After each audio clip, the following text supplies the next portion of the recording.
भगवान शिव ने भी जन कल्याण के लिए अनेक अवतार लिए हैं।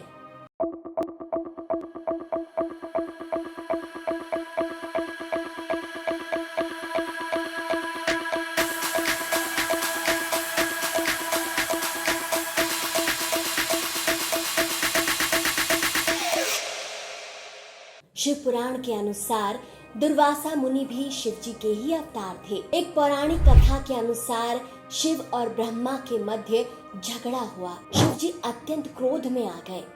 शिव जी का क्रोधित रूप देखकर सभी देवी देवताओं में डर बैठ गया। सब अपने को बचाने के लिए इधर उधर छिपने का प्रयास करने लगे। बाद में अपनी भूल का आभास होने पर शिवजी ने अपने गुस्से पर काबू करने की एक युक्ति निकाली और उन्होंने निश्चय किया कि अपने गुस्से का अंश ऋषि अत्रि की पत्नी अनसुईया के अंदर संचित कर देंगे। फलस्वरूप इस अंश से देवी अनसुईया ने एक पुत्र को जन्म दिया था। यह पुत्र ऋषि दुर्वासा ही थे। शिव के गुस्से का अंश होने की वजह से ऋषि दुर्वासा भी शिव जी के समान काफी गुस्सैल स्वभाव के थे।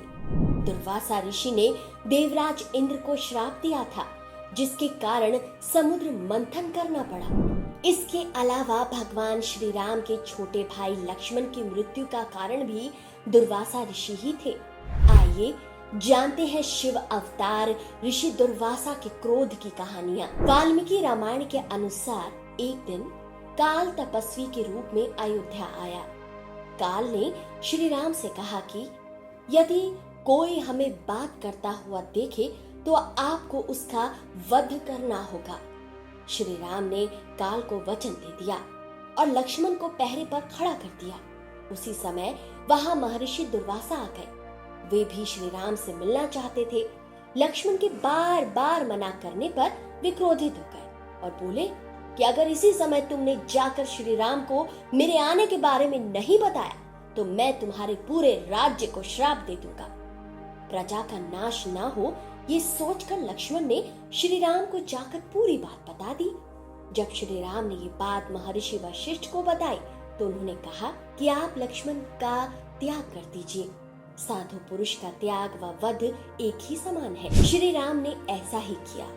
श्री राम द्वारा त्यागे जाने से दुखी होकर लक्ष्मण सीधे सरयू नदी के तट पर पहुँचे और योग क्रिया द्वारा अपना शरीर त्याग दिया। यही नहीं, एक बार दुर्वासा ऋषि ने देवराज इंद्र को श्राप देकर पूरे स्वर्ग लोक को श्रापित कर दिया था। एक बार ऋषि दुर्वासा ने देवराज इंद्र को पारिजात फूलों की माला भेंट की, लेकिन इंद्र ने अभिमान में उस माला को अपने हाथी ऐरावत को पहना दिया। ऐरावत ने उस माला को अपनी सूंड में लपेट कर फेंक दिया। अपने उपहार की ये दुर्दशा देख ऋषि दुर्वासा को भयंकर क्रोध आ गया। उन्होंने इंद्र सहित पूरे स्वर्ग को श्रीहीन होने का श्राप दे दिया। तब सभी देवता भगवान विष्णु के पास गए। भगवान विष्णु ने देवताओं से कहा कि तुम सभी दैत्यों के साथ मिलकर समुद्र मंथन करो। इससे स्वर्ग फिर से धन संपत्ति के पूर्ण हो जाएगा, साथ ही अन्य अमृत भी मिलेगा। तो दोस्तों, आपको आज की ये कहानी कैसी लगी? अपनी राय कमेंट सेक्शन में जरूर दीजिए। कहानी अगर अच्छी लगी है तो इसे महादेव के भक्तों के साथ जरूर शेयर करें। हर हर महादेव।